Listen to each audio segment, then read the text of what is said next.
And so I'm back. Killing livestock. If you kill livestock owned by a citizen and the crime is witnessed, you will receive a bounty.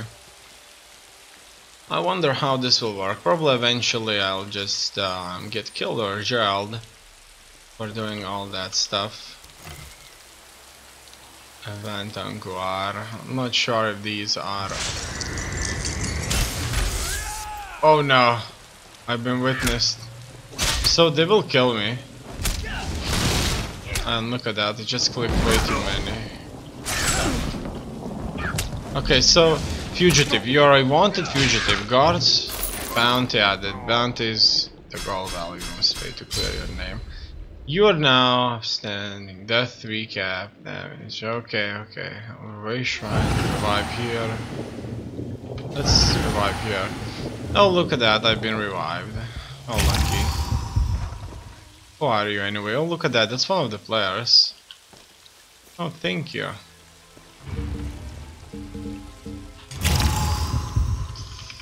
Thank you for reviving. Okay, that's it. Come on. Let me... Betcha! Oh, what's Yet that? another useless swit of a criminal to waste my time.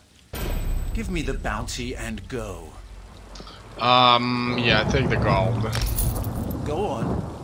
No need to stand there gawking. Disreputable. You are now disreputable. Guards are aware of your bounty. Guards who see you will give chase and attempt to accost you. Guards cannot be killed, but you may evade them. You can clear your bounty by paying a fine to a guard. Alright, so let's see what I've got out of this guy. Poultry guts. So, I've learned a couple of things. The first is that I can go to this place right here, and at this exact location where I'm pointing right now, there is a place. I need to open the lid, and then I'll be in one of those guilds where I can fence stuff. But the downside to it is that I actually have to travel here, and it would cost me 30 to travel here, probably as much to go back, and it's bad, real bad. So here what do we have? Crown lethal poison. All poisons are applied 20% of the time on light attacks, heavy attacks and weapon abilities. While slotted, this poison suppresses your weapon enhancements. So what do you need to do? While you have a poison equipped, your light attacks, heavy attacks and weapon abilities have a chance to consume a unit of poison and apply its effects. Weapon enhancements are suppressed while a poison is equipped and will not apply their effects. Alright, so that's interesting. So, that got equipped though. And, that's good. My weight went down. It looks like the guards took away quite a few of my stolen items. And, I should probably just travel forward, and there's no point in stealing stuff here, I guess. Or maybe I could try and see what else I could kind of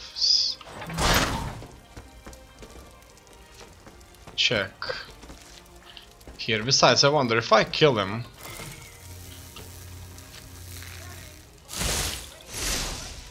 Can't kill him.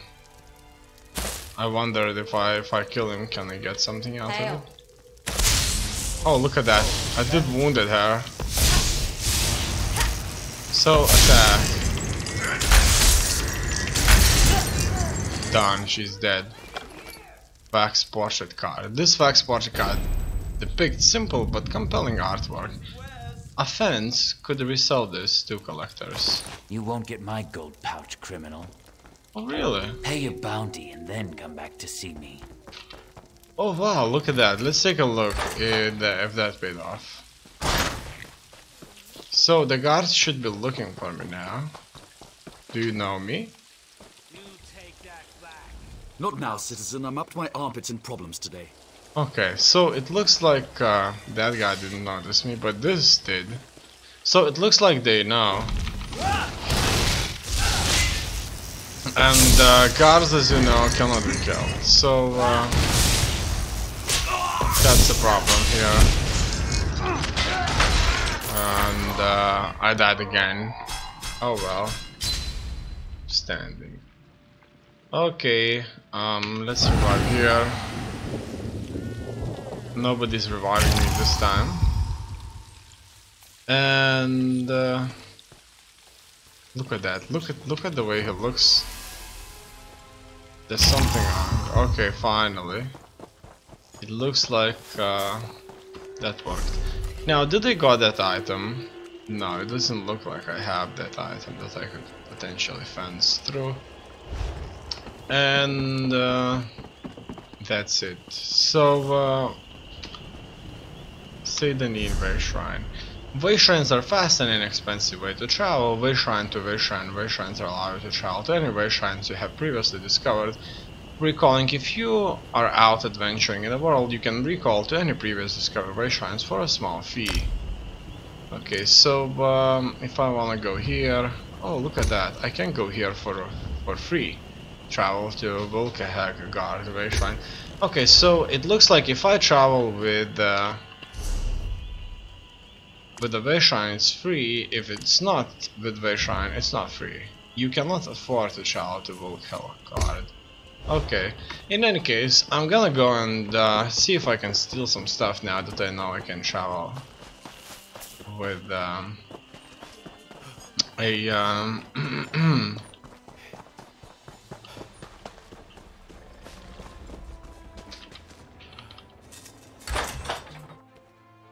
with the Way Shrine for free. I'm currently trespassing. Let's see what's that.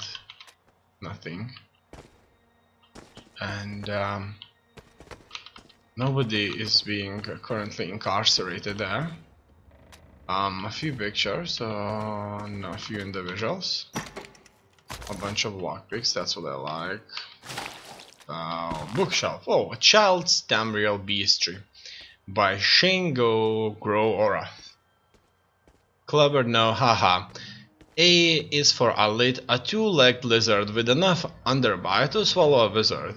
B is for Bainkin, a mean Daedric minion whose masters are found on plains of oblivion.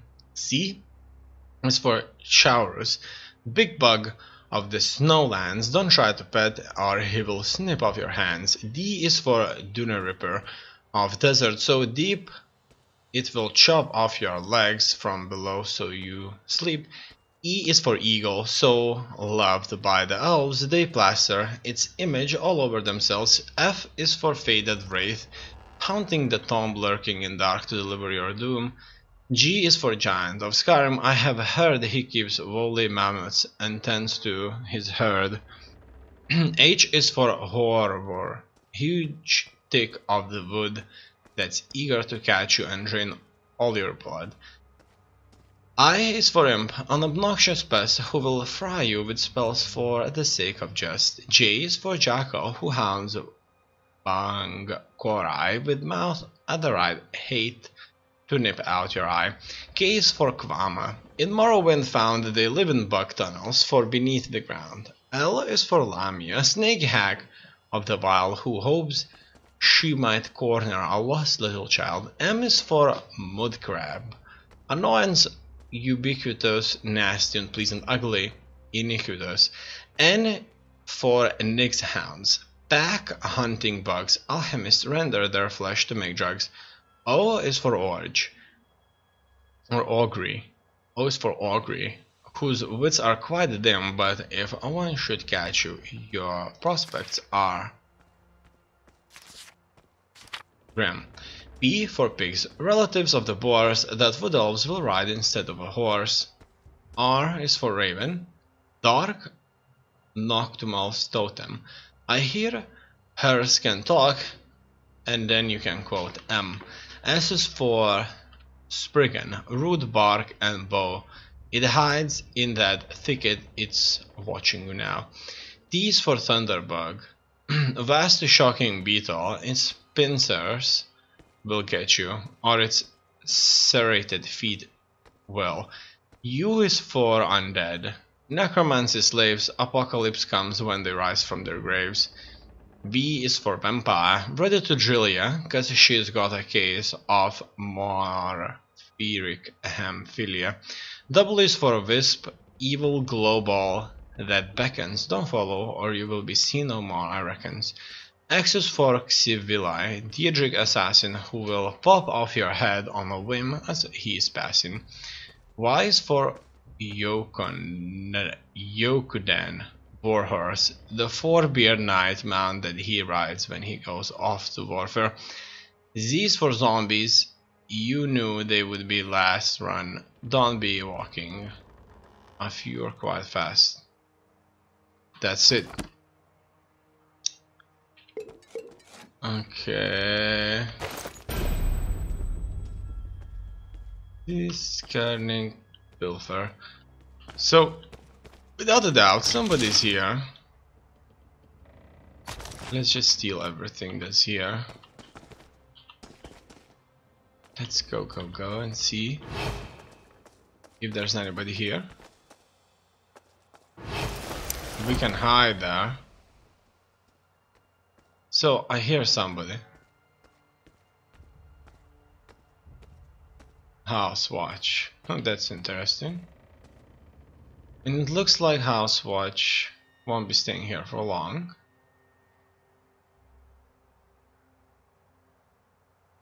So I probably from now I can kind of leave and exit, but I want to open this book. Okay, let's go anyway. Oh, they noticed. Oh no. Okay, it looks like I can kill him. Come on.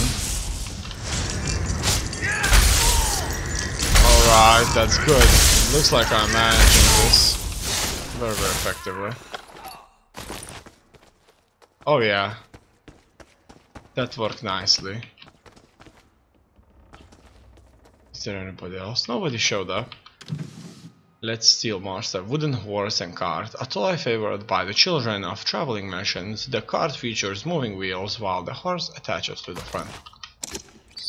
Pouch of coins. Good. That's what I'm talking about. And a few bottles here. Red rye beer. And that's what we have here. Also a book. Nothing there really.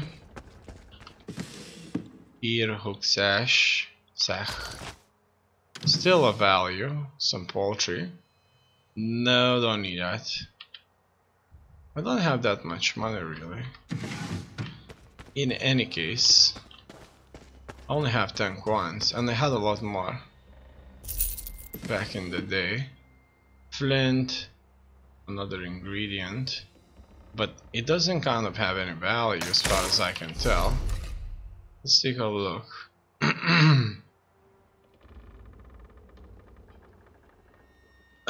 It has a value of 1.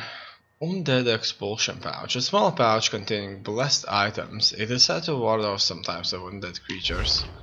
That's cool. Unfinished report. Examine. I appreciate your concern, Overseer. My ships made an exhaustive sweep of the coastline and Firemoth Island and found no evidence of slaver activity. The shipwreck was an unfortunate accident, nothing more. As for the other matter, I must entreat. So it looks like he just needs to finish this. Iron griddle. Unfinished report. Cabinet. Here, a bell, some stuff. They read massive books, very, very fat books, to say the least. And Legionnaire figurine. Good. Sadanin. Oh, look at that, we're outside now. So I had to jump off, and all in all, it worked out quite nice. I'm not sure if there's anything I could steal here. Look at... Oh! Scum like you belongs on the bottom of my boot. Irks me just to look at you. Just pay and go. Halt, fetcher! I won't pay the bounty. This should be easy. You will now be killed on sight by the law. Oh! I've been caught! In any case, I want to get the hell out of here as fast as possible with that shrine. Come on, let's use it.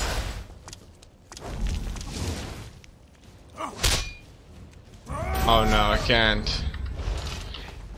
In any case, it looks like he's not attacking me anymore. So, that's good. Let's go there.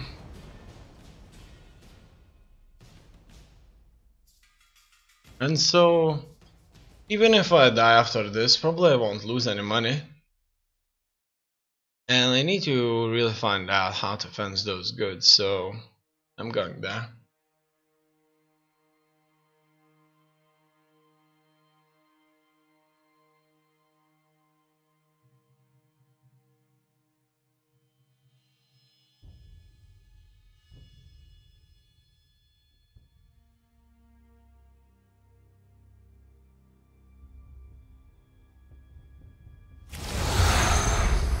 And here we are. That's a proper server right here. That's a proper... You are the one I seek. Hooded figure. Talk to hooded figure. In any case, these are other online players. As you can see, that's how these look like.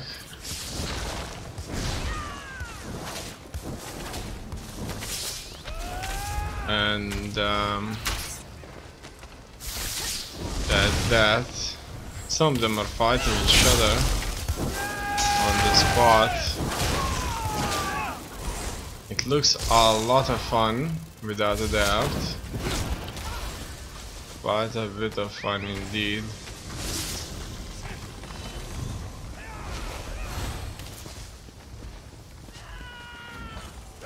A mix of all kinds of stuff here.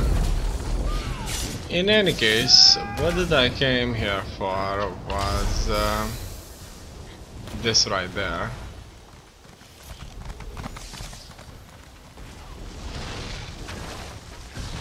Zoom, zoom, zoom, zoom, zoom. I need to set a waypoint there. Okay, so let's just travel there now. It looks like the guards don't know me. Oh no, they know me. I'm getting the hell out of here. Surprisingly enough, the guards will be after me all over the place, and it's not designed for me to escape, right? It looks like it's not. In any case, I'm looking for that entry, and little I can do. You're not. Okay, so there it was, but I got killed. Let's revive here and see what do I have. No stolen items whatsoever. So I don't think that's too bad. Oh, look at that! I can't open this. Let's see now. Yeah, I can open this. So it looks like on my ethereal form I was not able to open that there. But otherwise it's fine. Temple of Uriel can be opened. Okay, what about this place right here? Manor House. And oh, look at that. They look important. Queen. She's a queen. Iron. In the name of the Aldmeri Dominion, I bid you welcome. Was that formal enough? I'm still working on my royal ease. Okay, let's look at that ass of hers. Just fine.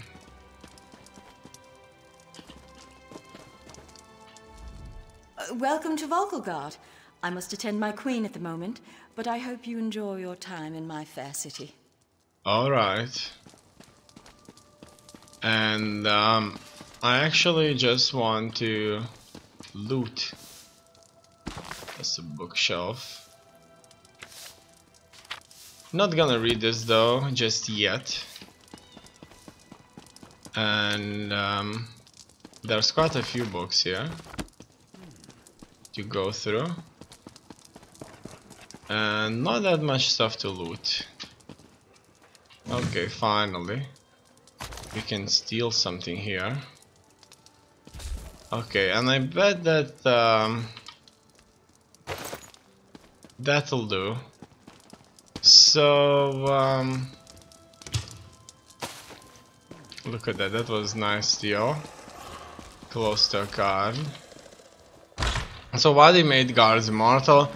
Probably so that everybody wouldn't just attack the guards on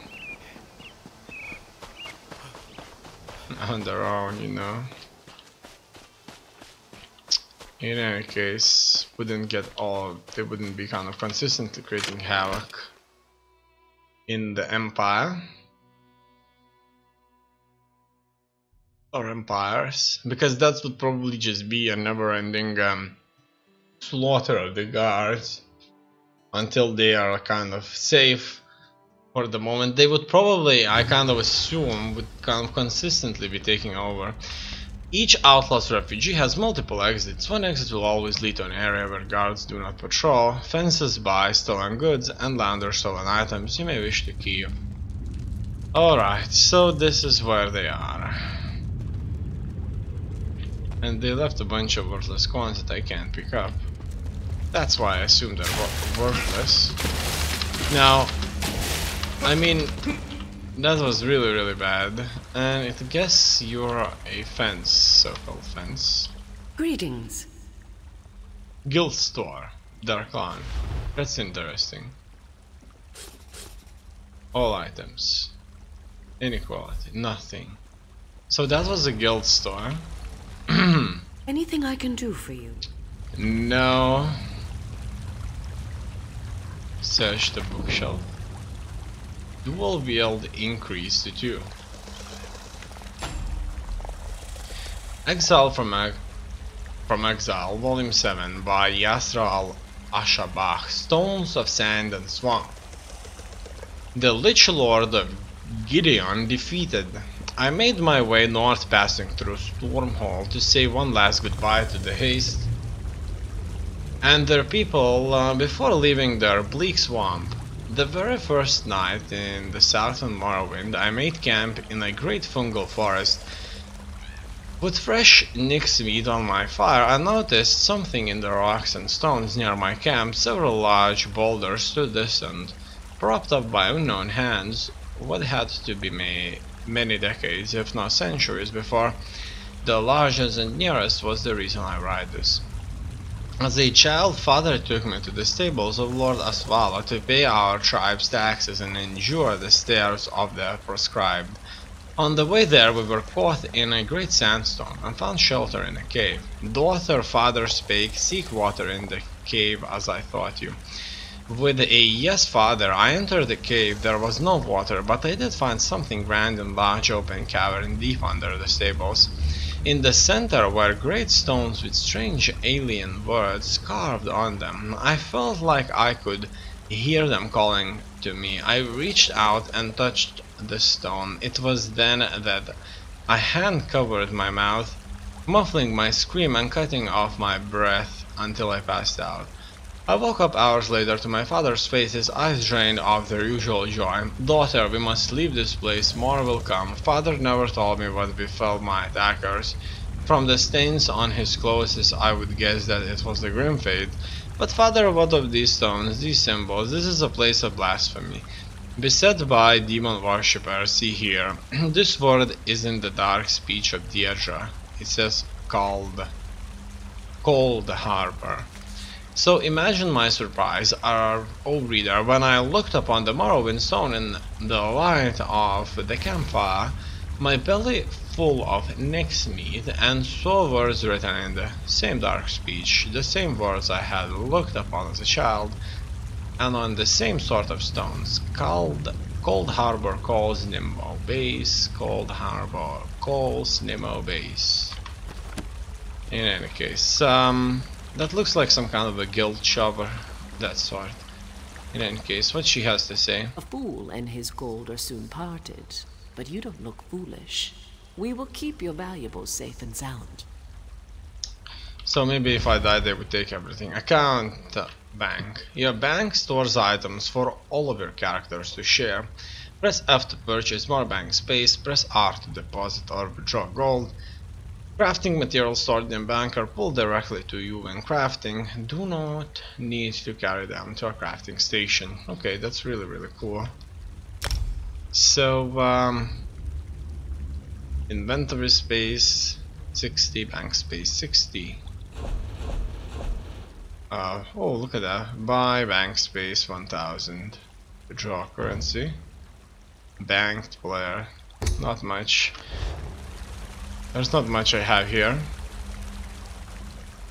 A fool and his... Okay. These can be stolen. Though. What else we have here? Just a bookshelf. A lot of books to buy. Let's see. Sorcery is not necromancy. Daedric summoning increased to 2. Oh, look at that, dark magic increased to 3. A mage of supreme power and erudition, such as myself, may be called upon to exercise his skills in almost any corner of far-flung Tamriel. So for a native of Morrowind, I'm widely traveled, thus I can tell you with the authority of personal experience that petty local officials, regardless of race or culture, are universally suspicious and ill-informed.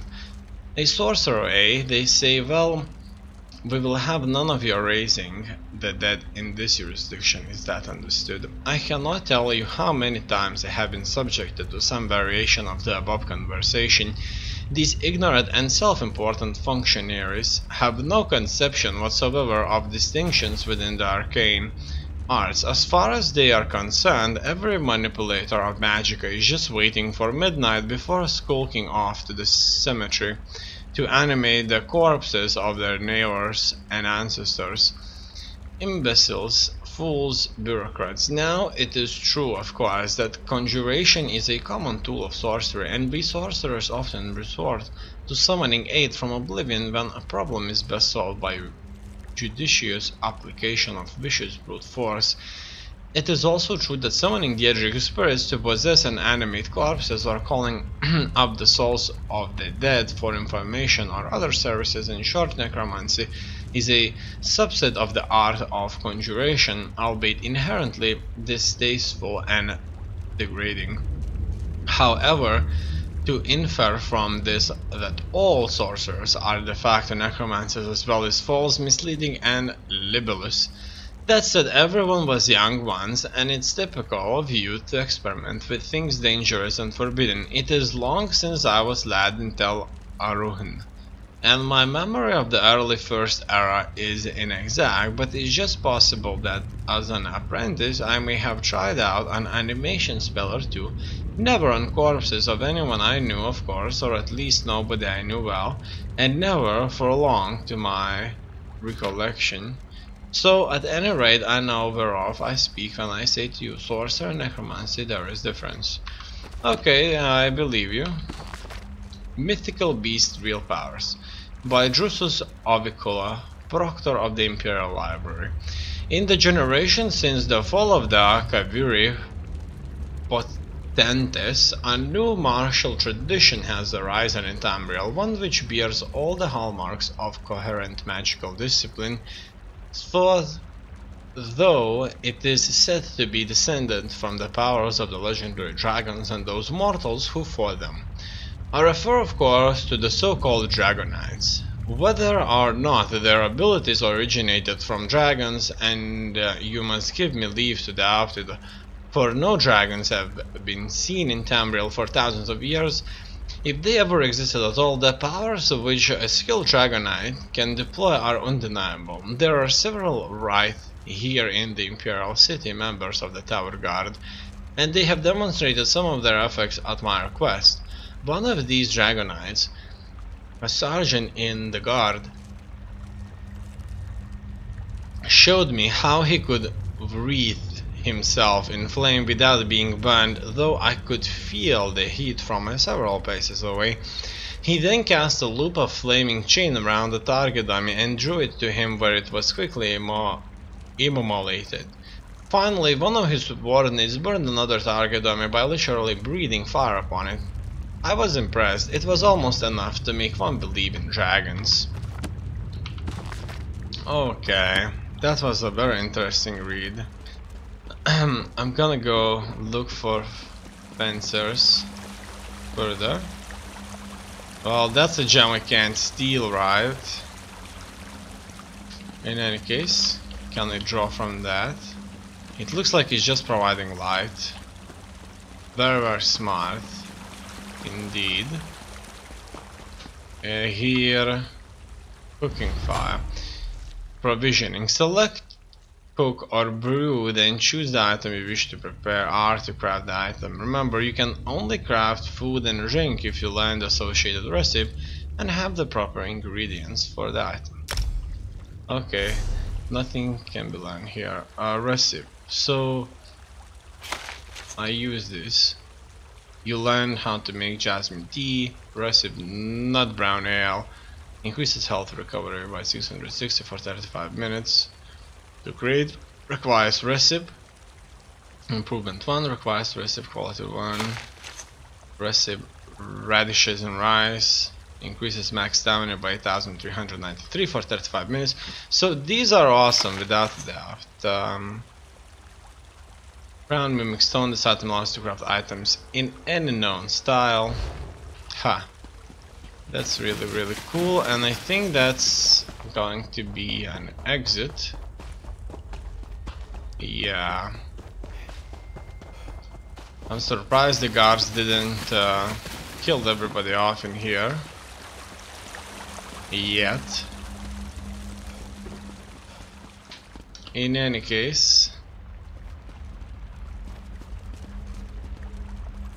Oh, look at that. These are fences. Finally.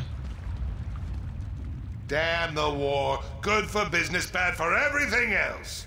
Okay. That sounds good for him. Fences can be found in any outlaw's refugee, which are found throughout Tamriel. You can only sell a limited number of stolen items to a fence each day, for which you will receive a portion of the item's full value. The fence will also allow you to launder a limited number of stolen items that you wish to keep. So, does it tell me how many? Portable chamber pot. So, that's it. I got some cash out of it. What delights have you pilfered for me today? And it doesn't look like there's anything they would offer me. Well, who are you? Wait a second, who are you anyway? I don't understand why everyone's so upset. Since when is it a crime to pretend to be one of the Queen's tax collectors? Okay, he's just a merchant. And he does have a bunch of lockpicks that I would gladly buy. And that's it. Also, there's a bookshelf here. So, bookshelf over here. The Ruins of Camel Z Part 1. With the acclamations of the Fellows of the Imperial Society still ringing in my ears, I decided to return to Morrowind immediately. It was not without some regret that I bade farewell to the flesh pots of the Imperial City, but I knew that the wonders I had brought back from Railed Makai had only scratched the surface of the Dwemer ruins in Morrowind. Even more spectacular treasures were out there. I felt just waiting to be found that I was eager to be off. I also had before me the salutary example of poor Bannerman, who was still dining out on his single expedition to Black Marsh 20 years ago. That would never be me, I vowed. With my letter from the Empress in hand, this time I would have the full cooperation of the Imperial authorities. No more need to worry about attacks from superstitious locals. But where should I look next? The ruins at Camel Z were the obvious choice. Unlike Raled Makai, getting to the ruins would not be a problem. Also known as the Cliff City, Camel Z lies on the mainland side of the Vardenfell Rift. Sprawling down the sheer coastal cliff, travelers from the east coast of the Vardenfell often visit the site by boat, and it can also be reached overland from the nearby villages without undue hardship. Once my expedition had assembled in Seyda-Nin with the usual tedious complications involved in operating in this half-civilized land, we set out for the village of Amarok near the ruins, where we hoped to hire a party of diggers. My interpreter, Tuyent Panay, an unusually jolly fellow for a dark elf whom I had hired in Seyda-Nin at the recommendation of the local garrison commander, assured me that the local villagers would be very familiar with Camel Z, having looted the site for generations. Incidentally, Tenpenny, as we soon came to call him to his constant amusement, proved invaluable, and I would recommend him without hesitation to any of my colleagues who were planning similar expeditions to the wilds of Morrowind. At Marog we ran into our first trouble. The hetman of the village, reserved, elegant old fellow, seemed willing to cooperate, but the local priest, a representative of the absurd religion they have here, worshipping something called the Tribunal, who they claim actually live in palaces in Morrowind, was fervently against us excavating the ruins. He looked likely to sway the villagers to his side with his talk of religious taboos, but I waved the Empress letter under his nose and mentioned something about my friend, the garrison commander at Seyda-Nin, and he quieted right down. No doubt this was just a standard negotiating tactic arranged among the villagers to increase their pay. In any event, once the priest had stalked off, muttering to himself, no doubt calling down curses upon the heads of the foreign devils, we soon had a line of villagers eager to sign on to the expedition. While my assistant was working out the mundane details of contracts, supplies, etc., Master Arum and I rode on to the ruins by land. They can only be reached using narrow paths that wind down the face of the cliff from above, where any misstep threatens to send one tumbling into the sea, foaming about the jagged rocks below. The city's original entrance to the surface must have been in the part of the city to the northeast, the part that fell into the sea long ago when an eruption of Red Mountain created this mind-bogglingly vast crater. After successfully navigating the treacherous path, we found ourselves in a large chamber open to the sky on the side, disappearing into the darkness on the other. As we stepped forward, our boots crunched on piles of broken metal as common in the dwarven ruins as potsherds and other ancient sites. This was obviously where the looters brought their finds from the deeper levels, stripping off the valuable outer castings of the dwarven mechanisms and leaving their innards here easier than lugging the intact mechanisms back up to the top of the cliff.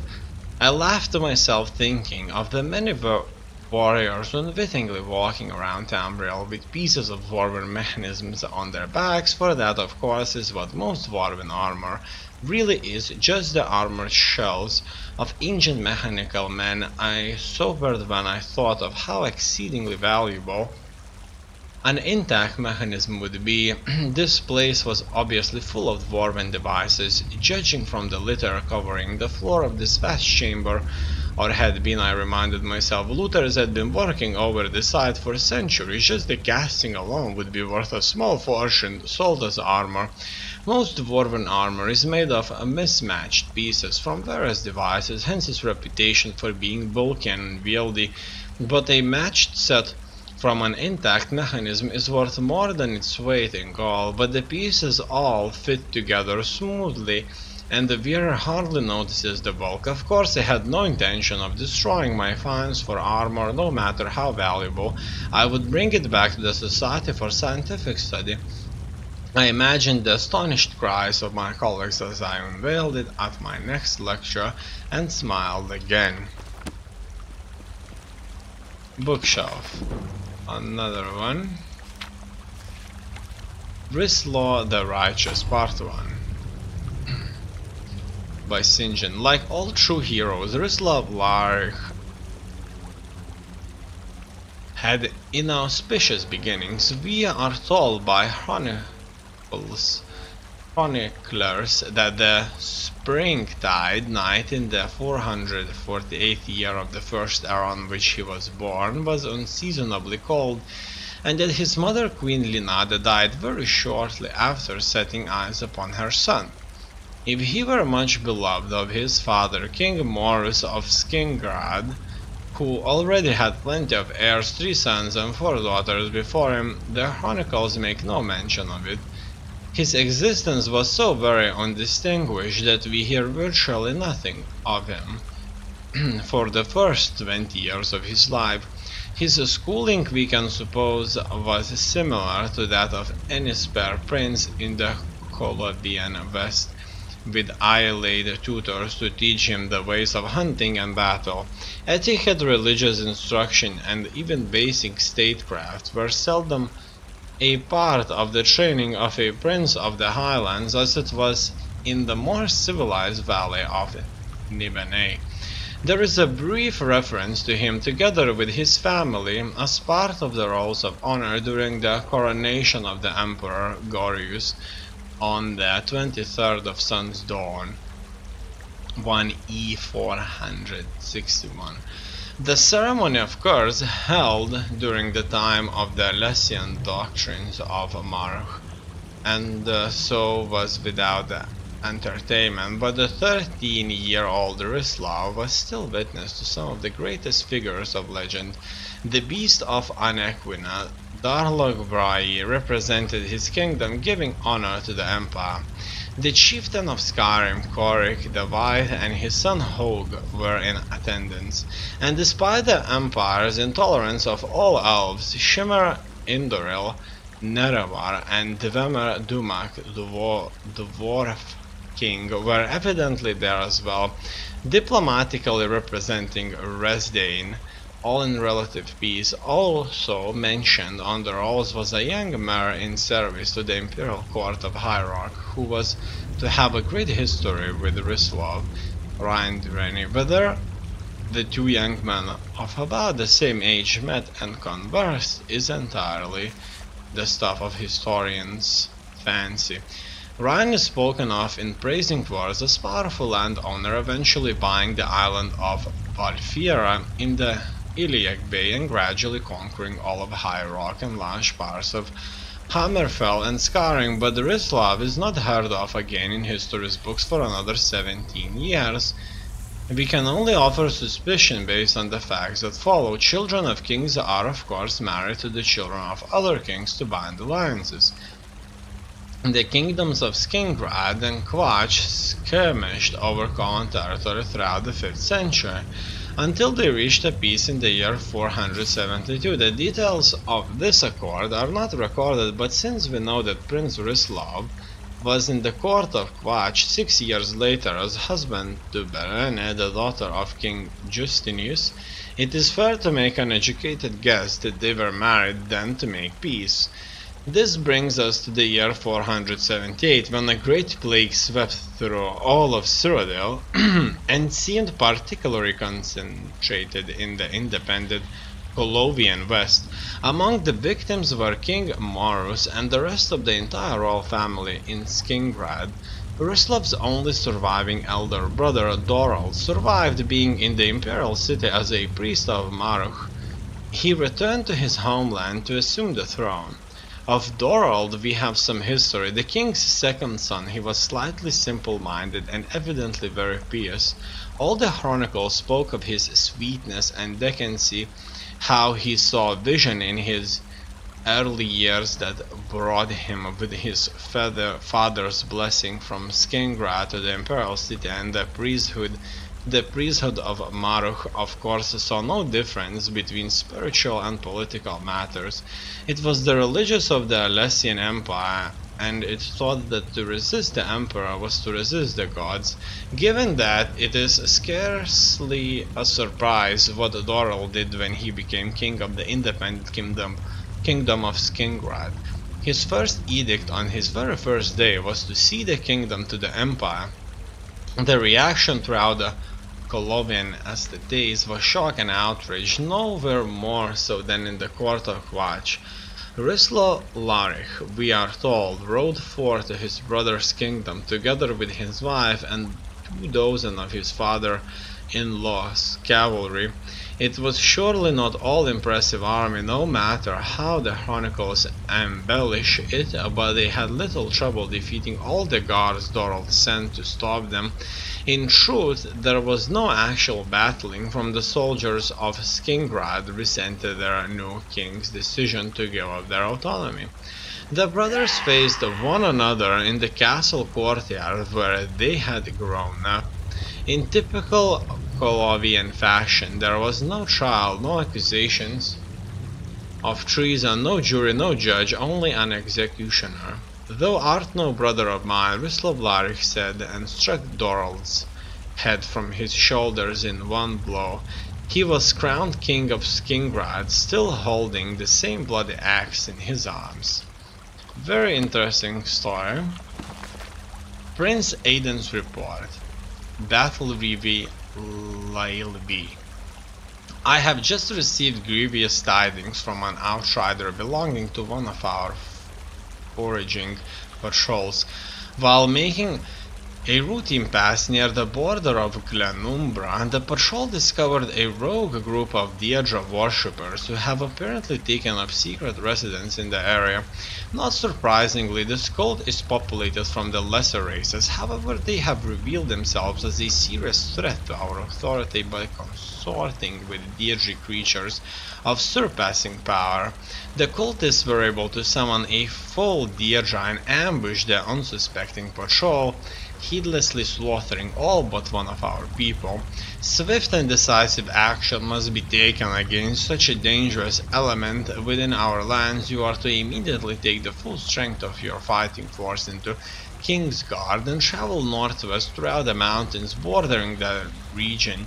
From there you must locate the den of these despicable traitors, root them out and destroy them to the very last. I send this message in the hands of the outsider who escaped the murderous Deirdre attack, and he may guide you and your forces to the exact location where these murderous friends were first encountered. I'll guide you. Prince Aldain Direni. How interesting. The prince received the report himself. In any case, it looks like that's it.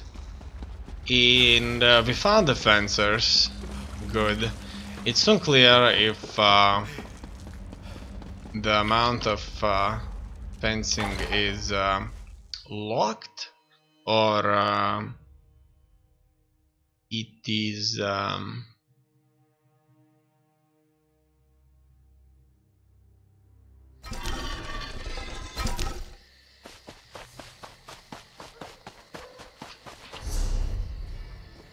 kind of dependent on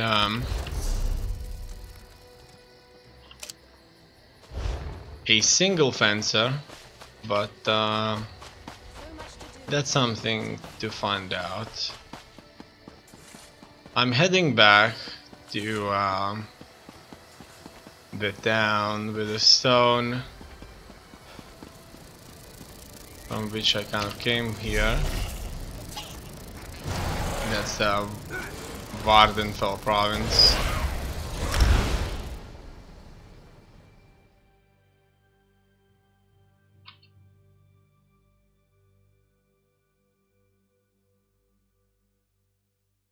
And so I'm back.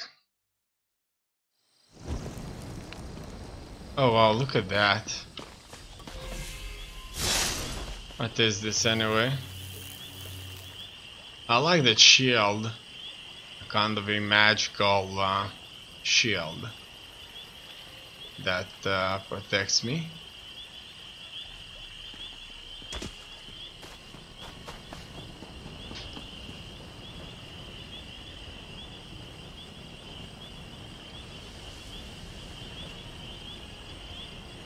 Okay, let's keep moving.